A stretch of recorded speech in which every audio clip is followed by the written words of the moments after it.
I'm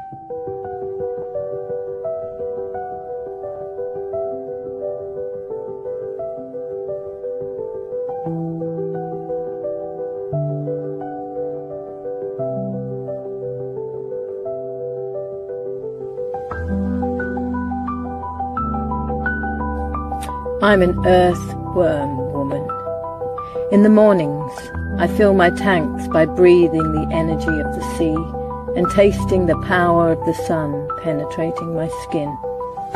There's an air of no care, which comes with age, and I hold my head up proudly, liking who I've become.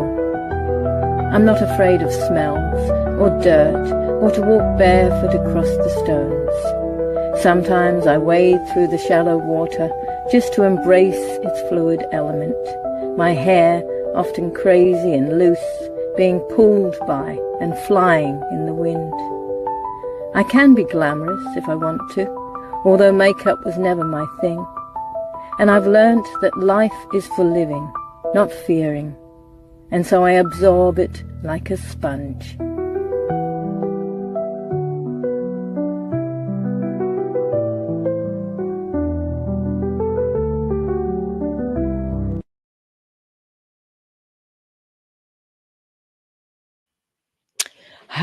Good morning, and rising, and welcome to the first day of swimmer,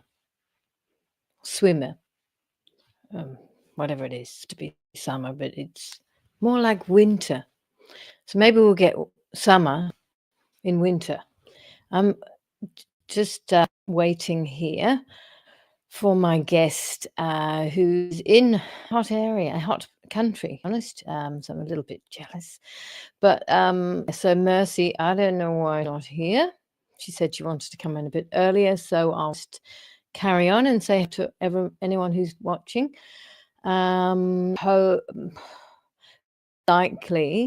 I don't really know what's happening after the 10th, as we don't know, but I may just have one more of these on here. And what I'm going to set up a Rumble, Earthworm Woman Rumble, and probably a Telegram page. I'm not really sure how it works. But to be honest, so one more on the 7th of December. But I feel more and more that, I really enjoy doing the podcast because I can see sort of different people and we can connect in that way. Hurry up, Mercy. But I got a feeling I'm going to be doing more things in community. Well, as some of you may know, I'm doing the play Marooned coming up, but I want to combine what I'm doing here, because I have to say it's also exciting, but it's also a little and what would you call it? I'm meeting so many people, and I just feel stories and people with trauma and people with people who need to connect, especially women. I have to say, I'm meeting a lot of women. I hope you can all hear them. Someone just say if they can hear me, because I can see people are there, but there's no. Fair enough. There's no comments. And and also meeting all these people who do different have these health businesses that they're doing and different practices, and coming together physically is very likely the way forward. We've almost been pushed back into that. So all we have to do is sort of keep in touch. And I've set up a proton mail for Earth Woman. So it's Earthworm Woman at Proton Me. I'll put that in somewhere. I'll pop that around everywhere. And she's not here. One sec. Are you coming on? I don't know. There's people that leave the country and go, yes, there's one. There's people leave the country and just, in a kind of a hot place, and yeah, I'm coming. Yeah, but 10 o'clock is what I'm talking about, not 10:06. Hi, Victoria. Yeah, so that's that. She's texting me now. I can't talk for Mary. I want to talk with her is about look at the link. It's up here. Oh gosh. What I want to talk with her about is how one sec. How she found it. She's left Australia. I'm not too sure how long ago. Great. Australia, and I can't remember the name of it, where they're around and they're working or they're writing. She's she's talking about having a virtual assistant and everything, so she must be doing something very interesting. We'll soon find out. And I think it's really exciting way to live outside of Australia. There she comes. There she is. Okay, about bloody time. I'm so sorry. Oh my God, it's 6 in the morning and I am an early riser, but I forgot to tell them about 6 in the morning, but she managed to run outside and get that flower, stick it in her hair. It's not real. I'm so So sorry. we were just talking about how it's still winter, like the first day of swinter, swunter, I'm calling it, because it's winter, supposed to be the first day of summer, obviously. Oh God, And you're all rugged up. 11 degrees on the beach today. So Climate cold. change. Even one of my Global dogs warming. was like, nah, coming.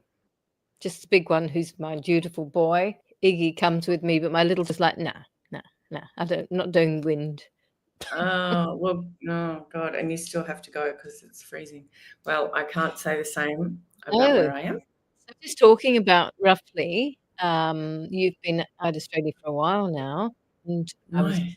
how amazing that would be. Just great sort of. So, Flores, tell me about where did you leave? How long ago? Very beginning of March. So I had to move out of my beloved apartment in Sydney. I was living in a beautiful old place that I'd been in for 11 years, and they were renovating, and the rent was ridiculously low. And I just knew I wasn't going to find anything remotely like that. So it was going to be like move into a shoebox or move away from the, beach. I was on the harbour, but I've been in, Bondi and eastern suburbs for 30 years. I've pretty much been on the beach for my whole adult life, actually. Yeah, beach now, except it was not the same. It's quite shitty down there, but some days it's nice. Yeah, you've got to be by the coastline. And and I just, people would always say, what are you going to do when you have to move out of here? And I always said something will present itself, and I knew it would. So I got the email and it was like, for about 2 hours. And then I had a bit of a nap. And then I woke up and I was like, okay, this is exciting. I'm going to try. And so I decided I had a little bit of savings. And I sold a little bit of my silver. And I decided I was going to go to Thailand. And then I was watching YouTube videos, and I've always wanted to be a digital nomad. And at the time, I don't know what I was doing. I was trying to start school. Yeah, when we talked last time, I can't remember if I think I was I writing a book? Because I wrote a book. Probably, yeah. Yeah, so I kind of got into this Amazon publishing thing because I got really drained by trying to sort of promote my coaching business online and doing Instagram. And it was just exhausting and getting me nowhere. And then this other thing came along, so I did that for a bit. And so at the time when I had to move, that's what I was doing. I was kind of writing books. And so I thought, I just want to go somewhere where I don't have to be distracted by, trying to earn a living and, 30 years of stuff. So I actually got rid of about 90% of my possessions. It was huge. Like I basically just downsized to about 10% of my stuff. It was exhausting and huge. No one wants your stuff, even nice stuff. So I literally was just getting on a plane, like I was running the whole time, and came to Vietnam. You must have something stored. Yeah, I've got one of those taxi boxes. Do you have taxi boxes? Yeah. It's basically the length. They're actually not as big as you think they are. I kept my bed and my washing machine and my fridge just in case. But then when I went back in the middle of the year, I got rid of the washing machine and the fridge. And then I looked at everything else and I was like, what is all this shit? I don't need it. I don't want to have stuff anymore. I don't want to have a home anymore. I just kind of put it out there that I was going to do house sitting. And and immediately, like a few friends, before I'd even left Australia, I had house sitting lined up. So I basically went from March to mid-June, 3.5 months. And then I went back to Australia for... So in Vietnam?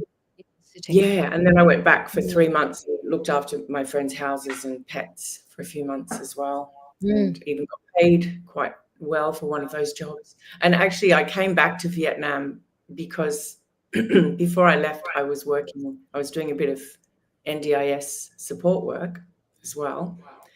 And one of my clients got wind of the fact that I had come to Vietnam and she had money to spend on a holiday. So she said, you want to come back with me? So I came back and I got paid to come back for 3.5 weeks. Wow. Yeah, so that has actually kind of allowed me to come back again. Yeah, look, I think crazy, but I'm a few steps away. Well, got a few things holding me here, but I think that's sort of I just like freedom feeling of, because I got lots of things I want to do, and I can still do them here. So, but I think that's a beautiful way to be, just facing all these things. I've got my parents' stuff and cupboard full of all kinds of stuff. You just what do you do with that as well? I know my parents are still alive, so I haven't had that. That hasn't happened. And my mother is an artist, and she's like, God, oh my God. I mean, I already had taken a lot of her stuff when they downsized. I kind of was like, yeah, I'll have that. So I ended up with so then it ended up back in their garage. It's a huge thing. Like, it's been a massive transition this year. And so coming here, like, I was really shell shocked when I got here. A friend of mine said, you're going to have PTSD, because it was the other thing. One of the clients that I had with the NDIS was a hoarder, and so I didn't realize, like, she wanted to declutter, and she lived basically inside a rubbish dump that was rammed, like you couldn't even see. The place was here in Vietnam. No, in Sydney. I was helping her. She was one of the jobs that I was doing. So not only was I downsizing my own stuff, I was going once a week, and it was So I was just the whole thing. The whole year has been about sort of offloading stuff, and then when I went back to Australia, I still had like a car full of stuff that I hadn't been able to fit anywhere, and it was like, what am I going to do with this? So I've sort of it's been this ongoing thing. And also I just got off social media. That was the other thing that happened kind of accidentally. I got to Vietnam and I just didn't want to be on social media. I didn't want to be talking about the world anymore. I felt like I've done my bit and nobody's freaking listening. You can do that. Yeah. Hearing what they're doing in Australia and England. Well, you haven't been on social media, so maybe. Oh, yeah. I mean, I did do a post when I came back to Australia about it got 1,000 shares. I think it's still pinned to my profile. Oh, yes. About it was up to 900 shares last time I looked, about the digital ID. So, yeah, I will speak when there's something to speak about. But I feel like, people are either awake or they don't give a shit. So I'm not interested in, and then also there's division within as well, which really pisses me off. Yeah. But just talk about that DID thing for a second, because I had a bit of heated discussion about that yesterday with the daughter. And again, the young people are going to be the ones who are hit the most, because they've been led to just go, oh, easier to do that, easier to do that. Somebody will speed up, which is probably 2 minutes. Speed it up. Sounds like a chipmunk almost. I'm like, how can you hear that? Everything's so fast, but convenient. And they're just like, what are you on about? It's just another conspiracy situation. So, of course, they'll probably just, I use my face for some, because they're going to be hit if they have to. It does come in. I don't think, I mean, I'm still hopeful. Like, I just don't think it will work. I think enough people, I mean, I've seen people, friends of mine who got jabbed, who were saying they don't want the digital ID. Yeah. Like, I think there's another whole, and like I said in that post that I did on my Facebook page when I was driving and talking to people, like the biggest surprise, I should have put that in the post actually. It was such a surprise actually to me to see how many people didn't want to get it, because we weren't even talking to each other at that stage. So we didn't even know. But it was so high. It was like 90% of people didn't want to have that jab. Yeah. And now they're all, they can all see that it was a big load of bullshit. So I think that there'll be a lot more resistance to a digital ID. Certainly hope so. That's right. I mean, I already talked to many other people about it, but you're probably right. Exactly. I had to get up at the weekend, to go up to Cororook from Colac, and the taxi driver started talking. I can't remember what I was talking about first of all. I think I've just said it, and he was saying, he came straight to the thing and said, I didn't get it, but I got it for my job.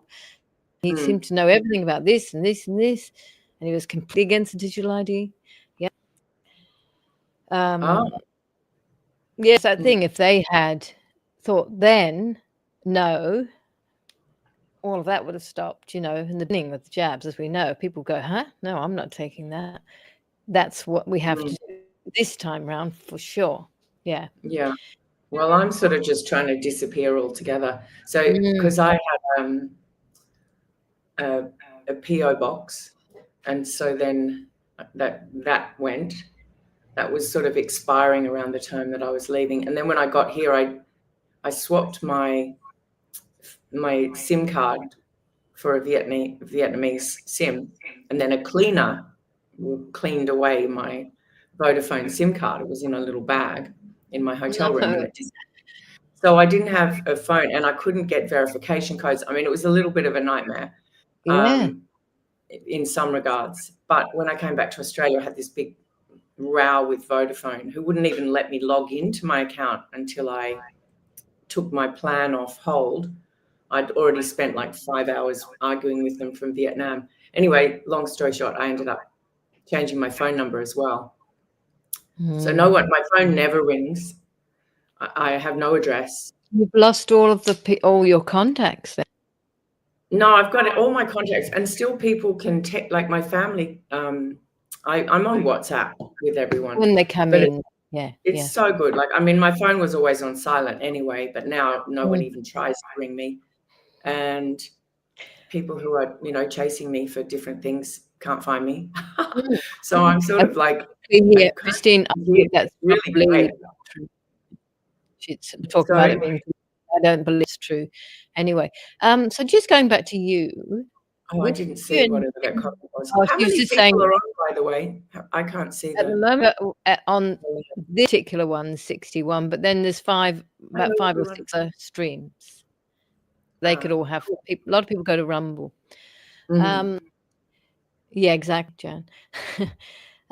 Just going back to you, was it Vietnam you were here for, or is it, because I thought you were going to travel a lot, or was it just came about, you said?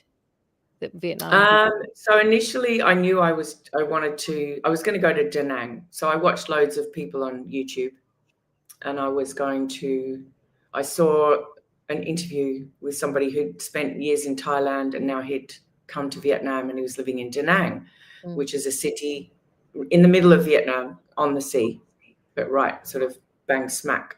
It's 2,000 miles long, Vietnam. So it's in the middle, and it's full of, you know, digital nomads, and it's a city on the sea, and I like the sound of that. So I went there, and then not far from there, about 20 kilometers away, there's a little town called Hoi An, which is a sort of ancient town. For some reason, younger people aren't gravitating as much as Da Nang, but I went there and I stayed there. So that's because it's absolutely beautiful. It's a little, it's an ancient town, also on the sea, but it has a river running through it, and it has just rice paddies galore. It's just gorgeous, and it's flat, so everyone rides bikes everywhere. And you're like living, it's sort of rural, and it's got a city vibe as well, and it's got an ancient town, and it's just got a bit of everything. So, and I had a feeling when I went there that I was going to want to stay there. So I think from day 5, I went there, and I found a beautiful apartment in a, like not old, little sort of, I think there's 5 apartments in this block, owned by a chef from Hanoi, really cool guy who I really vibed with. I used to be a chef, by the way. And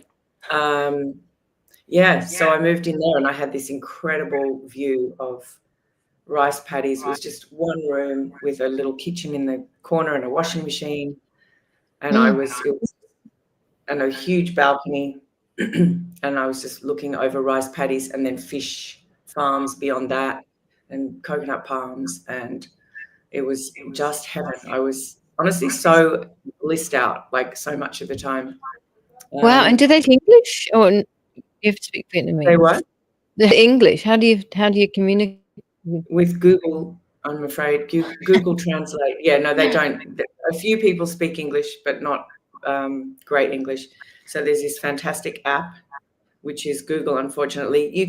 There are other apps. You can do, ChatGPT has a translator thing. But, you know, like this is my last message last night to a waiter. Chili, please. And then you can press this. Yeah, but it's not getting the digital thing in. It even takes photos of the labels, so you can put it on camera mode, and you can go through the supermarkets and take photos of, or like just scan it. It Translate as you go. Yeah, it's pretty incredible. And the Vietnamese they'll get theirs out and put it on Vietnamese, so you can have a conversation like that, which, you know, is pretty great. Yeah. So, I'm just saying, so you're having the digital ID thing down your throat there? As if they've fully digital ID'd here in Vietnam. They've already brought it in, and because it's a communist country, and they're very obedient people. Like, they're very good, well-behaved people. I've only seen about 4 policemen the whole time I've been here. They're just such, you know, they've already got it, but we don't have to have it here. Just to explain further then, how does that look? So is it just you have to use the one app for? I don't know. Like, it doesn't apply to me. I think they've all just had to get a digital ID, and I read about it. So that's, but it doesn't impact me at all, and I think it probably doesn't really impact them either, to be honest. Do they all? Is it voluntary? I think so. I think it came in, I can't remember when it came in the last 12 months sometime. There was one thing, because there's a website called Shopee, which is like Amazon, which I use because it's hard to find everything that you want here. And that Shopee wanted some kind of ID that I didn't have. And when I sort of came back, so it's come in since my first trip, because when I tried to log into Shopee, it was like, please give your blah, blah number. And I was like, I don't have one of those. And I don't know how I got around it. Like, I think I just came back later, and I managed to get in somehow. But yeah, I think.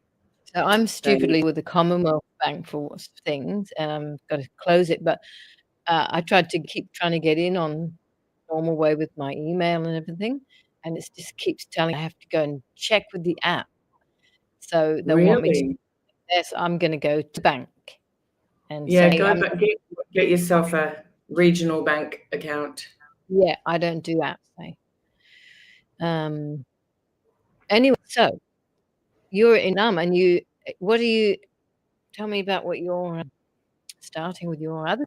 Oh yeah, so when I came back, when I came here the first time around, I just had this realization that I have to do my coaching, and I think I realized that I had to figure that out somehow. So I'm sort of back to figuring that out, and I've signed up with a company, and I've got a virtual assistant. So I've bitten the bullet. So I started a YouTube channel. It all sort of came, I don't know. I feel like everything is God guided in my life, really. It was like there was just one thing after another that made me just think, oh, I've got to do this. And then something would present itself, and something else and something else. So I started a YouTube. Relate to that. That's sort of how I feel is happening, and I've just got to be a bit patient, and it's coming slow to fruition more. But anyway. Yeah. Well, God speaks to me through YouTube videos. In fact, I'm going to make a video with that title. So yeah, it was just one thing after another. So I was thinking about, I want to get back to coaching, and I started looking at AI because I love AI. I love using AI to kind of help me figure things out, Okay. I just talk into my voice recorder, and do like a sort of, I call it audio journaling. And then I'll just copy and paste that into AI. And then it's like all my messy thoughts just sort of come out in this streamlined way. So I was kind of thinking about it. And then this YouTube video came up that how to speak on YouTube, which I watched. It was quite random, but I really liked the lady who did it. So I thought, I wonder what she teaches. And so I went into the description, and she had a challenge coming up to start your YouTube channel. So I was like, right, I'm going to do that. So her 5-day challenge, and then I ended up signing up for her full immersion 6-week course, which is what I was doing. I think that started as I was leaving Vietnam and to go back to Australia. So, and that was all about setting up your business and using YouTube instead of Instagram, which is useless for coaches and doesn't, to use YouTube as a way to, attract people and get your online business going. So that's where I am with that. And then for my second video, I paid someone to do the editing, and now I've paid for I've got a full-time virtual assistant through a company that trains them, but they also coach us. So I get like coached as well. So in 6 weeks, it's unbelievable. She actually started work at the same time I was coming on this call. She's incredible. She's 24 and she's never been a virtual assistant. So she did 3 weeks training before I started working with her. And she's setting everything up. She's done so much stuff. So, when you sign up for a free thing, and that has to go to a landing page, and then that has to, like, there's so much involved. People don't realize how many moving parts there are in just the tiniest aspect of it. Before you're even building courses and teaching the thing, there's just so many moving parts. So you can also on through YouTube. Yeah, right. Yeah, so I've got a mosquito flying around in here. So that's been amazing. So I've got more done in the last 6 weeks than I have, because I've been trying to do this online business thing for 10 years now.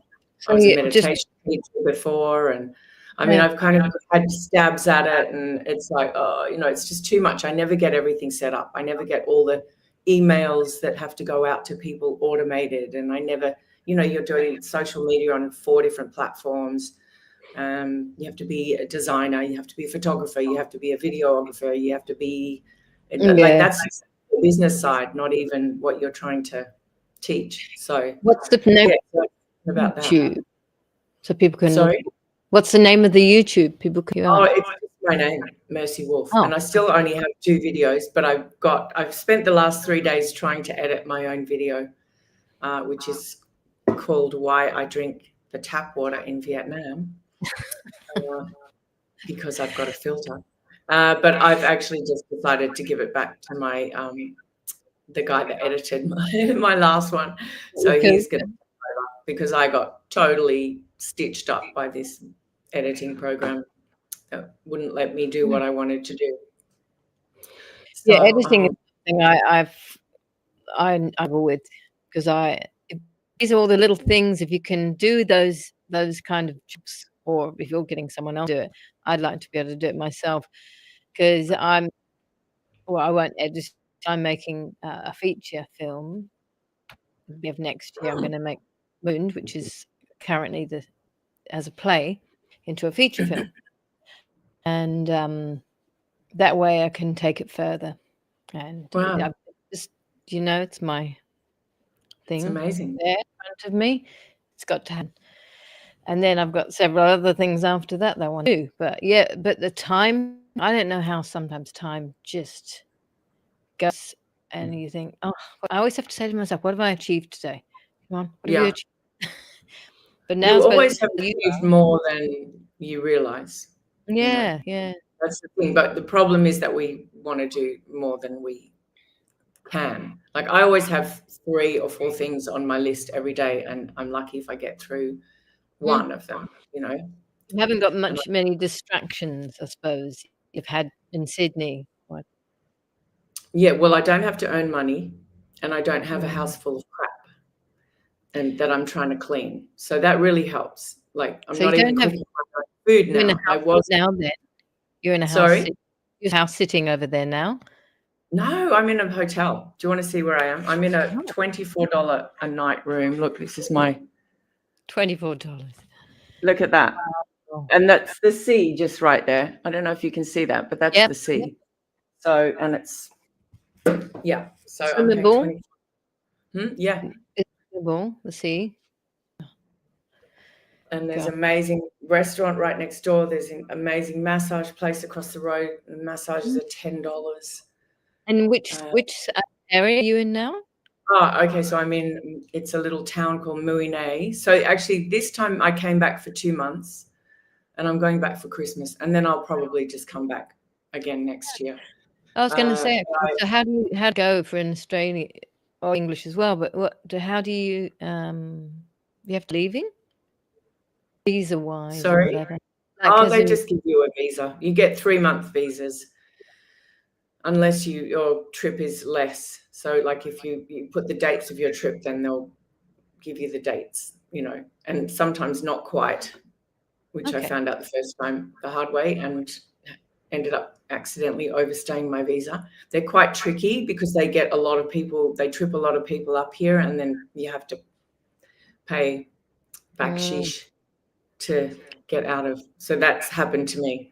But yeah, so I came here this time, and my plan this time was I'm not going to get stuck in one place. I'm going to spend a week in one place and then move every week. And this was my first stop, and I haven't moved because it's just this quiet kind of fishing village town. At this end, it's sort of a bit touristy. And then if you keep going up to the peninsula, it's a fishing village, and it's so chilled out. It's just got one long road. It's flat as well. So I've got myself a mountain bike again. So I just cycle everywhere, and yeah, I just decided I don't need to keep moving because that's just going to take a day every time I move, a day away from, doing my work. Well, are there many Australians there, or English speaking people? Not really. I think I've met one Australian guy when I was waiting for some food. There's a lot of Russians. Lots. Most of the tourists are Russians, and Chinese. Gosh. The Chinese are all on tour buses. So this place here, there's probably only about, 8 other guests at the moment. But then like every sort of 4 or 5 days in the late afternoon, the garden just suddenly fills up with there's like a whole bus just empties, and there's this mad panic while everyone's trying to find their rooms, and then they all, you know, go out for dinner somewhere, and then in the morning they all get dressed up, and there's a massive photo shoot that happens. Oh, really? All the husbands having to take photos of their wives, and then they have breakfast, and then they leave again. So, and there's there's a smattering of other people. Oh, it's also the kite surfing capital of Vietnam. Kayak surfing. No, kite surfing. Oh, you know, like wind. It's like windsurfing. Yeah, so they're all. There's a lot of kite surfer bros as well. So there's probably quite a few Aussies there, but they're all sort of down that end of the beach. So yeah. Okay. Yeah, I remember went to Spain once when doing windsurfing and sunstroke years ago. But yeah, it must have been that sort of thing that did that. So there's a people, you know, like you. I have Fiona Goldsmith on sometimes in Bali or Ubud, I think is in Bali. And it just feels like a different pace and everything, really. Just it is low key. I mean, I try. Yeah, nothing to worry about. No stress. No pressure. It's I mean, it took a little while to sort of get used to, but it's lovely. Sydney would be such a difference. I mean, you get the heat up there at least, but I know there's a lot of chemtrails and things because my sister's there. I'm going at Sydney Christmas, but Sydney, Melbourne. It's you actually get angry because, and it's like they're trying to make us angry because why should we still be having winter temperatures and everything? You think they're doing it deliberately, making it cold? Oh yeah, there's a lot. Everybody knows there's huge amounts of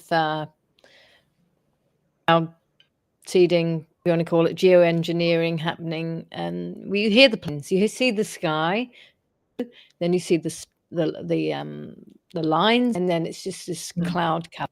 You can see the sun being blocked behind it. Yeah, I've been watching that for years. And where I was in Rose Bay was, like I'd wake up in the morning and it would be like a really long line I could see all the way to the horizon. Yeah. So I wonder why they were doing it back then or however long that was. Because now I feel it just feels like it's part of the whole everything that's going on, you know, just to make people healthy and take the vitamin D. How many years ago would that have been we noticed it? Years. I've got photos in my phone going back 7-8 years. Yeah. That's when I started figuring it out. But, you know, it had probably already been going on by then. Probably the same sort of stuff, but, you know. But I don't think it makes it cold. I don't know if that's what makes it cold. Yeah. Well, I mean, our day is probably 40, I think. Maybe it's time to make your exit from Melbourne. I can't leave my kids at the moment. I don't want to. How old are your kids? Yeah. How old are your kids? Oh, well, Mimi's 21, but she's with me, you know, so. Yeah. I just know. Turned 29 a few days ago. Yeah. He'd already moved from Sydney. He's up near Byron Bay. So I don't need to worry about him. I mean, you know, I would like to live here. Like that's why I'm so hell-bent on getting my coaching happening. Yeah. Because I don't really want to live in Australia anymore. You know, that was the other thing. When I was living where I was living, it was beautiful. Like I was living in where, you know, I had the Sydney Harbour across the road. I could see it out of my window. And I had close friends within, you know, 2 kilometers, several that I hardly ever saw.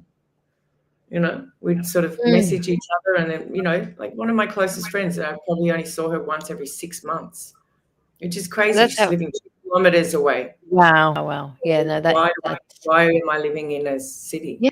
You know, I mean, I do like having people around, and I've realized that, that I like, after I've done a day's sort of work, I'll get out and I go cycle around.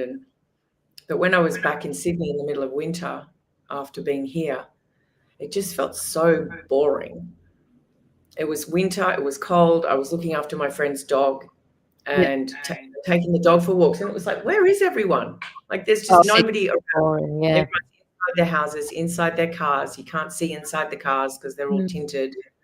And it was like, where the hell is everyone? Whereas in Vietnam, everyone's out on the street and they're all on their motorbikes, and there's just life, You get your moving, success. Would you be able to apply to have a longer? They're bringing in what's called I don't know what they're calling it here. They've already got it in Thailand. It's called a digital nomad visa. So they have a 10-year visa for digital nomads, and they've got different visas for business people. So you can, as long as you're not earning Vietnamese money, like you're not taking business away from Vietnamese people, if the money's coming from outside. So they are bringing something in like that. So it's possible. You still would have to leave and come back, but it just gives you like a multiple entry stamp. So you don't keep paying for the visa and applying for the visa, which is a rigmarole and very clunky. And when you leave, do you have to come here? Or can you go? Is there another country? Yeah, people go to Thailand and Cambodia right next door. So I had to do one visa run. I flew to Bangkok for a couple of nights, which was fun. So I did speak to a woman ages ago, Lise something. She was living in Thailand, doing online work. Same sort of, not sort of stuff. She was doing, I don't know what she was actually doing, but health-related stuff. But she was, she'd been living there for a long time. Yeah. And it's a great country. The people, like, I'd never been here before, and I just had a feeling I was really going to like it. And I've been everywhere in Southeast Asia. I haven't been to Cambodia or Laos, but pretty much everywhere else. But there's something very special about this place. I think they're not jaded by tourists. Like, so they haven't, Thailand's had tourists for decades. So tourism is not as established here. In Vietnam. Right? But also they're not impressed by Westerners. So they're not trying, they're just sort of not interested a lot of the time, which is great, but they're really friendly. They're really helpful. The people, they don't try and rip you off. If you go to the markets and you buy food from the market, there's the occasional person that's going to up the price, but mostly they're honest. And if you give them, like, the money's very confusing because they're in, like, millions. You spend like $1 million dong is $60. So you can they've made the 50,000 and the 500,000 are the same color. So when you can easily kind of hand over a 500 instead of a 50. Wow. And they always point it out if you do it. They do. Like they're really honest. There's no crime. It's the safest place I've ever been. That's what we need. We need countries to be all the time. Stay themselves. Because when I went to Europe last year, I found, the buildings were different, similar but different, but pretty much people and the patterns and the way everything's going is very just like it's the same, especially in England. And it's nice for countries to keep who they are, the sense of their own self. Mm-hmm. So you go to somewhere for to have an experience. Yeah. Somewhere. So do you want to talk about your online coaching, what it will be? Sure. Yeah. So what would you like to know? Well, so where I was at, I'm sort of, I'm working on a 3-month program called the Metabolic Maverick. So that's what I'm going to be teaching people. And it's pretty much what I was doing before. We talked a lot about the, ketogenic diet. That's right. Like that, didn't we? So I'm kind of, I feel like I'm more now, the only thing that's changed, I've realized, and this is something that has happened to me, is I've realized I'm eating a little bit differently now. So I've actually started eating more fruit and eating a bit of sugar and eating some carbs. And I was kind of waiting for my body to, start putting on weight again, and it didn't. And I realized I've kind of completely reset over a few years my metabolism, and it's, that's another thing that's been really huge this year, is realizing that I just don't have, there was always a little bit of restriction. I was always sort of on guard about putting on weight. I think after menopause, it's sort of like it's sort of a built-in thing with women. Yes. Yeah. Anyway, that's gone now, which is just incredible. And I sort of realized I'm making a video about that as well. Yeah. Because I realized that once you've, if you've done a kind of hard reset, then you can go back to eating a bit normally again. So that's what I'm teaching. That's what I want to sort of teach other people now, is that, it's not like you have to completely change your diet forever. Strict. Yeah. And I really want to help people. I've realized that I think the biggest problem that women have is the food noise and the mental side of it. I think that's much harder than the physical side of it. So yes, so I'm doing all of that, and I'm actually going to offer people I'm going to roll out some 1-to-1 challenges, is what I want to do. Because there's a lot of people doing 5-day challenges and group challenges, and all of those things just take a huge amount of, organizing and setting up and tech stuff. And I heard about this thing called a tiny challenge. So I'm going to do that. So if anyone is interested, it's like a 1-to-1 sort of a 10-day, 7 to 10 days. I haven't exactly nailed down what I'm going to do, but it's like a private sort of mini so somebody challenge. who wants to change the way they but it's like, this is what you can do, like lose 5 pounds in 5 days, reset your metabolism kind of thing. So I'm going to be offering that. Going back to pound. Oh, that's just markets. Not pumping the ice cream and potato chips down your neck, though. No, I'm not, but I do sometimes have an ice cream, which it was like I was so out of the habit of eating like that. And I think what happened, actually, I came to Vietnam and they have delicious coffee. Like the coffee here is amazing. But they make these really sweet coffees. Gosh. And I realized, they have like egg coffee and salt coffee and avocado coffee. Like they have all these crazy coffees. The coffee here is delicious. It's amazing. I bet you haven't had one yet, have you? I've had many. That was the problem. I had like my first egg coffee, and I was like, oh my God, this is going to be the end of my intermittent fasting, because I'm eating sugar first thing in the morning. So you've had one today, right? Not yet. Oh, okay. That's fine. I can't function. I need my coffee. Yeah, well, there's no coffee until I get out. Because it's almost 7 o'clock in Vietnam. There's juice bars everywhere. But so I started eating a bit of fruit again, and then occasionally having noodles and having the odd, spring rolls, which are fried in the kind of oil that I tell everyone not to have.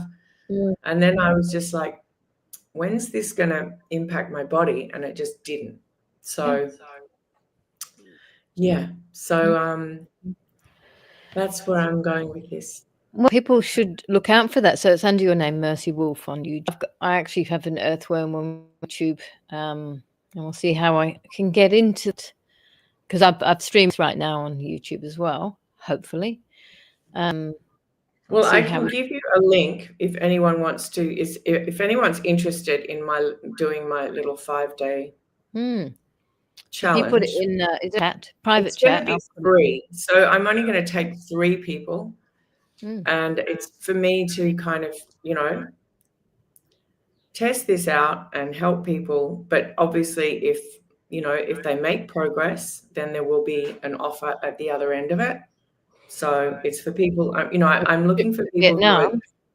I'm looking for people who are, who've been trying to lose, who've been gaining and losing the same 10 kilos for years. Like, these are the people that I really want to help.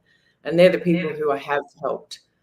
People that are just completely stuck. Nothing's worked. They're just sick of it all. And because it does work. So I have got actually a link that I can share with you. Okay. So you're looking for that. I'm just going to quickly head back to Ruined. I'm going to say her name out loud. Jaffe has bid for 4, is offering 4 tickets to Ruined, which I'm putting on in December.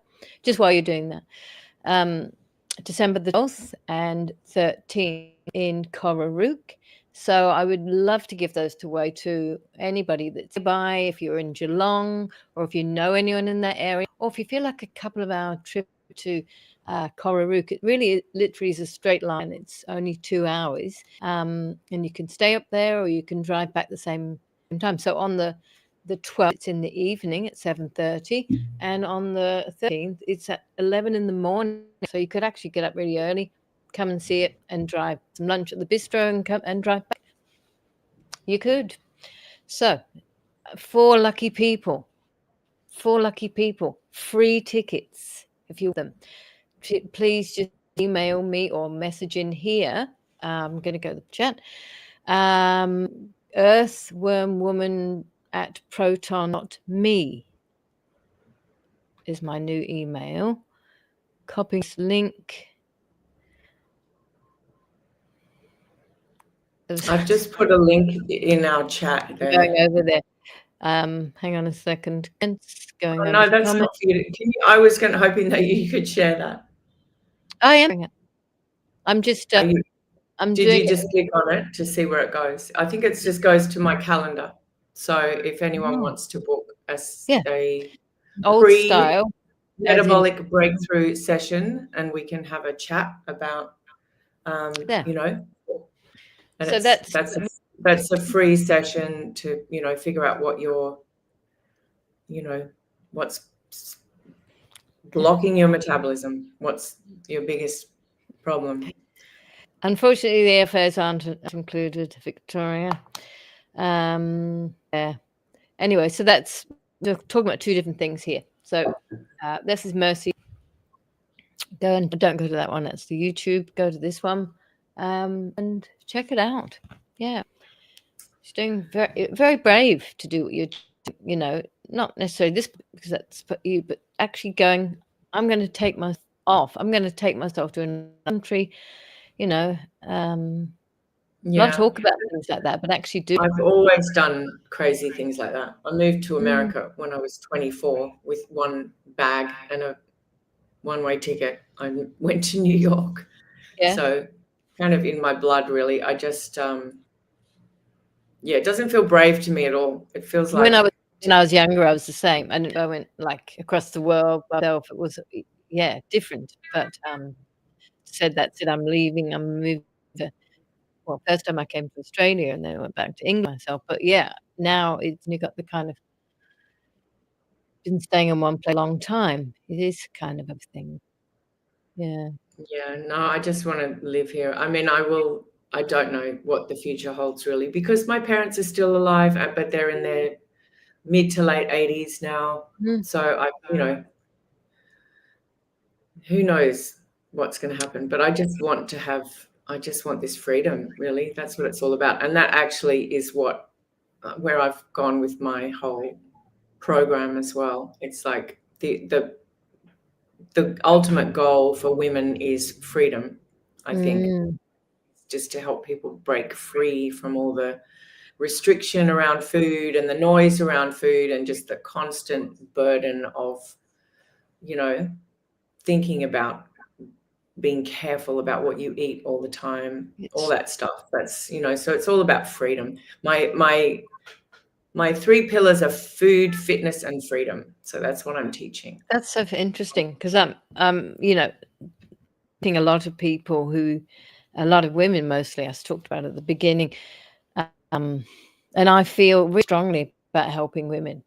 Maybe it's where I am life at the moment. When you sort of come out of a big situation, and you become stronger and fiercer and freer and fiercer, as in, you know, come on, we do this together kind of mentality.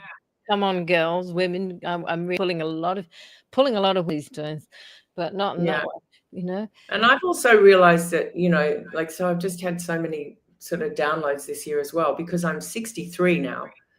So I turned 63, which I still don't really believe. And I literally, I'm not kidding, like, I'm as fit as I've ever been. I might have been able to run faster years ago, but I think I'm honestly as fit and I'm as strong as I've ever been. And, you know, I'm not on any medication. And I see there are a lot of kind of retirees and grey nomads and people like that in Vietnam. A lot of people that don't look very healthy. And I'm just thinking, I want to help kind of rewrite the whole vibe around retirement as well, because I think people, I mean, I've seen so many women and so many people think it's all over when you hit like 50. It's like, oh, it's all downhill from here. We're speaking the language. It's off my bucket list. And it's like, what about if your 60s could be an opportunity? It's like, now you don't have the kids to bring up and you've got more time. Maybe you've retired. How about this is an opportunity to actually get really fit and do those things that you've never done before. Actually get really healthy and completely dedicated. Because that's the amazing thing for me. I've had all the time in the world to do that as well. When I was in Hoi An earlier in the year, I ordered a kettlebell online, and I had weights, and I was doing workouts in my room, and I had my bike. And I mean, there's no reason that this is sort of, okay, let's sit around a pool and drink cocktails and read books. And no, I just absolutely agree with you. Okay. I was speaking the same sort of things. I was in the botanical gardens here the other day, and I always have these conversations with people. The dogs interact or something. Anyway, I kept talking to her, this woman. I would say she was a little bit into her 70s, and she was there was a bit of sad about her, and she said, she was talking about ex-husbands, and she said her ex-husband had said that she'll never find anyone. She's too old now. She'll never find, you know. And she was sort of saying it like he knew best, and then she was sort of saying, and he said, you're too old to work now. You're not, you know, so you're not going to pretty much. You might as well just go over there and sit in the toilet for a few years, because you're not, you know, nothing's going to happen in your life. And I thought, wow, I got her number. These are the people, just what you're talking about there. That I was like, no. How do you, from my perspective, actually help support and get these back in touch with who they are? Because all it is. Well, you have to be the example, really. That's, you know, just show getting back that it's possible, you know. The true essence of you. And but there's only one of us. You know, there's no one person. You can never emulate the other person or whatever. You are. That's who you are. And and for myself, more and more, the more I kind of discover just me. I just want to help other people and bring them to the same place. Yeah, because you can totally reinvent yourself at any age, you know, you can. And it's, you know, you can just keep getting stronger. You don't have to necessarily reinvent, but actually find who you are. You can reinvent physically, from what you put inside and everything, but you know, we're full of doubt. We've taught to be full of doubt. to be full of insecurities and worth, all that stuff. But yeah, talking very simple. Maybe because it's time of women as well. You're probably talking. I'm sure you women, of course. It really is the time for women to stand up now and do what they're. And also my generation, like I think there's a lot of women in their like 50s doing what I'm doing, because there's that whole generation of Gen X and coming into menopause, but they were all, they had the gym culture and all that stuff when they were younger, whereas my generation, like I was the only person I knew lifting weights at the age of 20. I didn't know any other women going to a gym to lift weights. So I've kind of been doing all this stuff for 40 years. I was into natural health in my early 20s, because I was boshing diet pills in my 20s, and I screwed up my metabolism, and I realized very early on that that's what I'd done. I can't remember where I learned it, but I remember like reading books and going, oh, I have actually destroyed my metabolism. That's why I'm putting on weight so easily. And so I kind of started sorting myself out really early on and learning about natural health and what, causes disease and what, natural ways to heal diseases and reverse cancer and all those sorts of things. So, but I think a lot of women my age didn't do that. They weren't exposed to things at that age. So it's kind of, some women my age have never really been fit in their lives. Yes. Never been strong. And it's possible, and I think people don't realize that it's possible. But then you've got a new lease of life. So use it.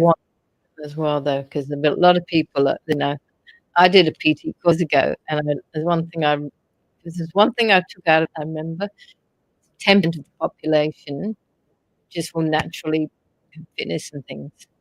Only 10%. Sorry, I think I've got a bad connection.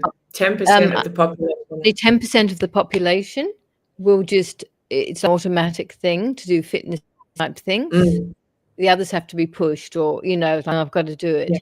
But or believe that they can, because I think a lot of it comes down to that as well. It's just that limiting beliefs. It's in your, I can see it. It's my thing as well. Always been interested in being fit and healthy, and I'm the same. It's not like I thought. I'm a little bit lazy. I am a bit lazy and I am a bit greedy, and that's another part of my message as well. Is you don't have to be like super bikini body, like in the gym 5 days a week. Like I am a minimal exerciser. I don't do a ton, and so it's possible to be it's not healthy. Like you don't have to be a gym junkie. You're tall though as well, aren't you? 5'10". That's tall. Yeah. 175 centimeters. I can't remember. Anyway, I'll let you go and have your coffee. Oh yes. I'm going to jump on my bicycle and go and get a coffee. Mercy have a weightlifting program. Hang on, that we can follow. Not exactly, but it's going to be in my program. I'm actually like figuring out, because when I was in Hoi An earlier in the year, I did have some equipment, but now I have nothing. So I do stuff like on the edge of my bed and push-ups, and I'm deliberately devising a whole program where you don't need any equipment. Thanks, Jan. I was going to start classes. I used to teach dance fitness classes, and I was going to start a new one called Move That Muffin. Called what? Move That Muffin. on, core things, and make it fun. And I did another class to do. I started it a couple of years ago, and a few times, but called Disco Get Fit. Oh, that's something I do too. I dance. I've got my little Bose Sonos speaker, and I've got a SoundCloud mix that I absolutely love. My favorite DJ. Trademark. I've got that name. because just go get fit. Yeah, Whatever. but squats and planks and push-ups, that's, the core of my exercise program at the moment. Squats, planks, push-ups. I've got the beach out there that I walk up and down. I've got a bike that I ride Swim lap every day. at the beach. Yeah. And walking. Let's get walking as well. Yeah, no, walking's important for us. But thank you so much for coming on. Thank you. It's so good today. to chat. We could chat all day. I hope to I'm going to take my jacket off. What the heck? Pretend I'm where you are. Everybody, thank you so much for watching today. As I always do, I will end with one of my sponsors, who's Maddalena. I'm going to mention this actually. So on the 6th of December, we're having a kind of Earthworm Woman artisan market. And it is a private event, but everybody's invited. You see, it's in Melbourne, so it's Melbourneites more. So obviously she doesn't want to put the address out there. So if you're interested, contact me or Maddalena. And I'll be there next Saturday in the afternoon. And the other thing is, don't forget the marooned tickets. Can't see that.